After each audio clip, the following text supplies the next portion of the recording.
आज हम स्टार्ट करते हैं सेकंड चैप्टर बहुपद की प्रश्नावली 2.1। जैसे कि इससे रिलेटेड डेफिनेशंस आपको बता दी गई थी कि बहुपद क्या होता है, बहुपद कितने प्रकार के होते हैं, किस हिसाब से उनको बांटा जाता है। तो यहाँ पर अब उससे रिलेटेड आप क्वेश्चंस को सोल्व करेंगे। देखिए पहला प्रश्न है आपके पास, निम्न में से कौन कौन एक चर में बहुपद है, कारण दीजिए। चर के बारे में आपको बता दिया गया था, अचर राशि चर राशि दोनों आपको क्लियर कर दी गई थी। तो अब हमें उनके बेस पर पता करना है कि कौन कौन यहाँ पर एक चर में बहुपद है और कौन कौन नहीं है, और बताना भी है, रीजन भी देना है। तो देखिए पहला क्वेश्चन आपके पास है 4x² - 3x + 7। यहाँ पर आपको दिखाई दे रहा है कि जो चर है वो पूरी समीकरण में केवल एक चर है x। और एक चर में बहुपद कब होता है या कब हम कहेंगे एक चर में बहुपद किसी भी व्यंजक को, हम तब कहेंगे कि जब किसी व्यंजक में चर की जो घात है वो क्या हो, एक प्राकृतिक संख्या हो। तो यहाँ पर हम देख रहे हैं कि चर की अधिकतम घात 2 है और 2 क्या है, प्राकृतिक संख्या है। तो चर की घात किसी भी व्यंजक में जब चर की घात प्राकृतिक संख्या के रूप में प्रदर्शित होती हो तब वह व्यंजक एक चर में बहुपद कहलाता है। तो इसका मतलब क्या है कि यह एक चर में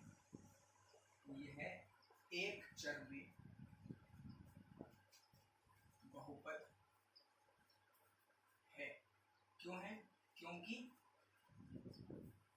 यहाँ चर की घात प्राकृतिक संख्या या प्राकृतिक संख्या है। इसी आधार पर आपको इन सभी को देखना है।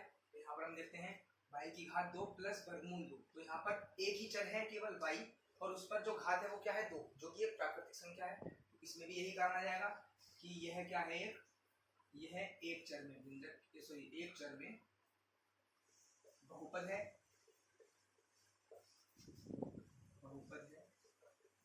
क्योंकि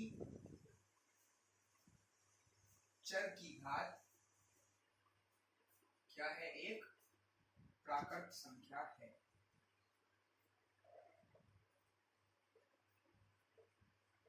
तीसरा देखें आप, लिखा हुआ है 3 वर्गमूल t + t वर्गमूल 2।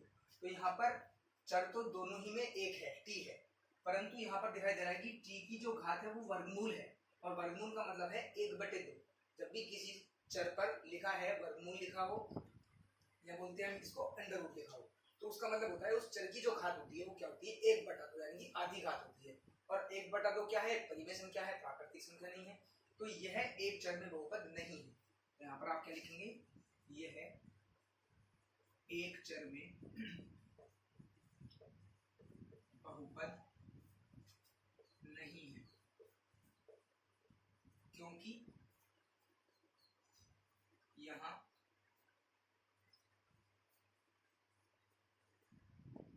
चर की घात प्राकृत संख्या नहीं। आगे देखेंगे y + 2/y। अब यहाँ पर है y + 2/y, चर एक ही है y केवल, लेकिन हम देख रहे हैं कि y आता है 2/y। 2/y का मतलब क्या है, यहाँ पर y की घात कितनी है, 1 है। और जब हम किसी भी हर को जब हम अंश की तरफ ले जाते हैं, अंश में परिवर्तित करते हैं, तब जितनी घात उस हर पे होती है उस घात के साथ माइनस आ जाता है, यानी कि ऋणात्मक में बदल जाती है उसकी घात। तो अगर हम यहाँ देखें कि यहाँ पर y की घात 1 है और हम इस y को ऊपर ले जाएंगे, जब हम ट्रांसफर करेंगे इस y को यहाँ पर लाएंगे तो ये आपके पास एक अलग से कंडीशन बनेगी। क्या बनेगी, देखिए आप यहाँ पर ये बनेगा आपके पास y + 2y की पावर -1, y + 2y की पावर -1। ये y नीचे वाला ऊपर पहुंच जाएगा मल्टीप्लाई में, गुणा में, और y की जो घात होगी वो धनात्मक ना होके ऋणात्मक हो जाएगी। और चूंकि ऋणात्मक संख्या है तो प्राकृतिक संख्या नहीं है, तो इसलिए हम कह सकते हैं कि यह भी क्या है, एक चर में बहुपद नहीं है। यह है एक चर में बहुपद नहीं है। क्योंकि क्यों नहीं है, कारण दे देंगे आप इसका, क्योंकि चर की घात प्राकृत संख्या नहीं है। हम आगे देखेंगे, यहाँ पर लिखा हुआ है कि x की घात 10 + y की घात 3 + t की घात 50। तो यहाँ पर हम देख रहे हैं कि 3 चर है, एक कोई एक चर नहीं है, एक चरी है, एक चरी है और एक चरी है, तीनों अलग अलग चर हैं। तो यहाँ पर हम घात से संबंध नहीं रखेंगे, दिखाई दे रहा है क्लियरली क्या कि तीन चर हैं, तो यह एक चर में बहुपद नहीं होगा। तो लिखेंगे क्या, यह एक चर में बहुपद नहीं है, यह तीन चर में बहुपद है, क्योंकि इसमें तीन चरों का शामिल हो रहे हैं, तीन चर, तो ये तीन चरों में आपका क्या होगा, तीन चरों वाला बहुपद।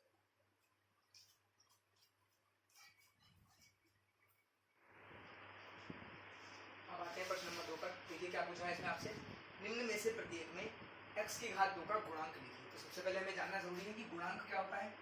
गुणांक को हम इंग्लिश में बोलते हैं कोफिशिएंट्स। क्या होता है कोफिशिएंट्स?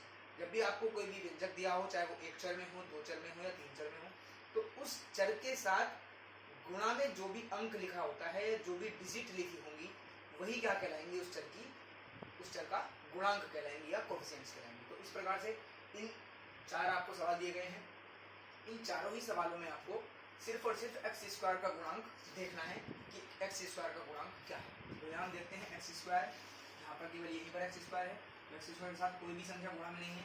और अगर किसी भी चर के साथ कोई संख्या गुणा में नहीं होती है तो उसके साथ गुणा में क्या रहता है, आपका एक रहता है, ये आपको ध्यान रखना है। यहाँ पर हमने क्या लिखा, एक लिखा, चूंकि एक्स स्क्वायर से पहले चिन्ह कैसा है, धनात्मक चिन्ह है, तो यहाँ पर आप धनात्मक चिन्ह भी लगा सकते हैं या बिना धनात्मक लगाए लिख सकते हैं, ठीक है ना। अब आगे देखिए, 2 minus x square plus x की घात 3। यहाँ पर आपको देखना है एक्स स्क्वायर का गुणांक क्या है, तो एक्स स्क्वायर के साथ तो कुछ भी नहीं है गुणा में, तो यहाँ पर ले लिया आपने एक और चिन्ह लगा दिया माइनस। तो माइनस एक क्या है, एक्स स्क्वायर का गुणांक। यहाँ पर देखिए एक्स पाई बटे 2 एक्स की घात 2 प्लस एक्स, तो एक्स स्क्वायर के साथ गुणा में क्या दिख रहा है आपको, पाई बटे 2। तो पाई बटे 2 क्या है, एक्स स्क्वायर का गुणांक। इस समीकरण में आते हैं, इस व्यंजक में वर्गमूल 2 एक्स माइनस 1। यहाँ पर हमें देखना किसका है, एक्स स्क्वायर का गुणांक। लेकिन यहाँ हम देख पा रहे हैं क्या कि यहाँ पर कहीं भी एक्स स्क्वायर है ही नहीं। तो जब एक्स स्क्वायर कहीं नहीं है तो एक्स स्क्वायर का गुणांक भी कुछ नहीं होगा। तो एक्स स्क्वायर का गुणांक क्या हो जाएगा, यहाँ पर शून्य हो जाएगा, क्योंकि एक्स स्क्वायर इस व्यंजक में शामिल ही नहीं है, तो उसका गुणांक क्या होगा, शून्य हो जाएगा।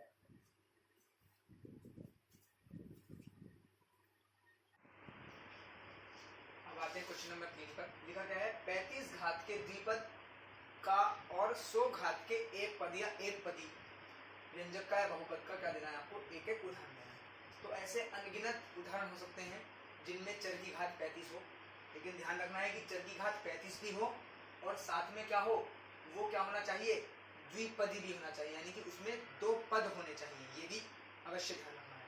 दूसरा, घात 100 होनी चाहिए और उसमें केवल एक पद होना चाहिए। तो देखिए हम देखते क्या है कि 35 घात का द्विपद, जरूरी नहीं है कि जो मैं आपको लिख रहा हूँ आप वही लिखें, आप अपने तरीके से भी इसको सॉल्व आउट कर सकते हैं, लिख सकते हैं। तो देखिए कैसे, कि सपोज मैं लिखता हूँ यहाँ पर 2y की घात 35 प्लस y की घात 10।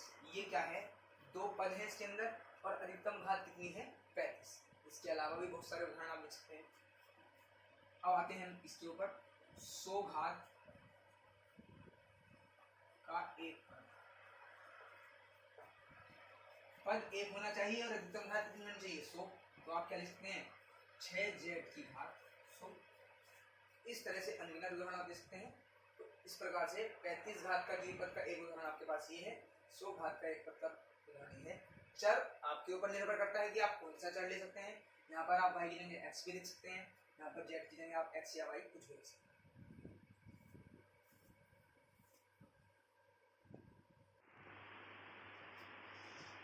आते हैं प्रश्न नंबर 4 पर। निम्न बहुपदों में से प्रत्येक की घात लिखिए। अब ये आपको कुछ बहुपद दिए हैं, तो आपको इन बहुपदों में से बताना है कि इन बहुपदों की घात क्या है। और घात किस प्रकार से बताई जाती है कि कोई भी आपको बहुपद अगर दिया है, एक चर में बहुपद अगर आपको दे रखा है, तो उस चर की, जिस भी चर में वो बहुपद आपको दिया हुआ है, उस चर की अधिकतम घात जो भी होगी वही उस दिए गए बहुपद की घात कहलाई जाती है या घात कहलाती है। तो यहाँ पर हम देख रहे हैं कि एक ही चर में ये बहुपद आपके पास है, x यहाँ पर भी है, यहाँ पर भी है, यहाँ पर भी है, लेकिन हम देख रहे हैं कि x की अधिकतम घात कितनी है, 3 है। तो यहाँ पर बहुपद की घात कितनी लिखेंगे आप, बहुपद की घात बराबर कितनी हो जाएगी 3, क्योंकि अधिकतम घात कितनी है चर की 3। यहाँ पर देखते हैं 4 माइनस वाई स्क्वायर, तो ये भी एक चर में ही है, वाई में है, और इसकी अधिकतम घात कितनी है 2, तो बहुपद की घात कितनी हो जाएगी यहाँ, बहुपद की घात हो जाएगी आपके पास यहाँ 2। अब देखते हैं 5t माइनस वर्गमूल 7, तो यहाँ पर हम देख रहे हैं कि एक चर है आपके पास t, और t अकेला लिखा हुआ है, यानी कि t पर कोई घात नहीं है, तो इसका मतलब t पर कितनी घात है, एक घात है, तो बहुपद की घात कितनी हो गई 1 हो जाएगी यहाँ पर आपकी बहुपद की घात, बहुपद की घात बराबर 1। आते हैं अंतिम नंबर 4 पर, केवल लिखा है एक अंक, एक संख्या लिखी हुई है 3, तो यहाँ पर हमें दिखाई दे रहा है कि क्या है, यहाँ पर कोई भी चर ही शामिल नहीं है, और अगर चर ही शामिल नहीं है तो घातें कैसे होंगी, तो यहाँ पर बहुपद की घात क्या हो जाएगी 0 हो जाएगी, बहुपद की घात बराबर क्या हो जाएगी 0। या आप कह सकते हैं कि ये बहुपद कैसा बहुपद है, शून्य बहुपद है, क्योंकि यहाँ पर चर विद्यमान है ही नहीं।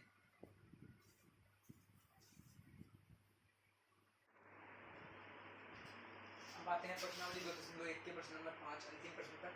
यहाँ पर हमें क्या करना है, निम्न को रैखिक द्विघात व त्रिघात बहुपद में वर्गीकृत करना है।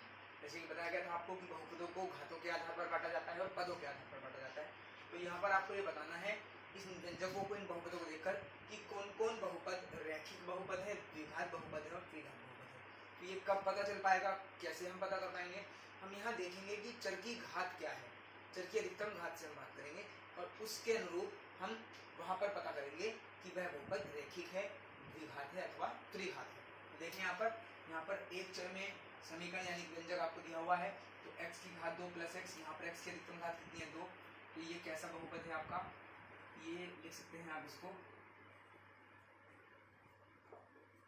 द्विघात बहुपद, क्योंकि इसमें 2 घात है। यहाँ पर x माइनस की घात 3, तो 3 अधिकतम घात है, तो ये कैसा बहुपद हो गया त्रिघात बहुपद। यहाँ पर लिखा है y plus y square plus 4, यानी कि वाई स्क्वायर वाई की घात 2 है, तो ये हो गया आपका द्विघात बहुपद।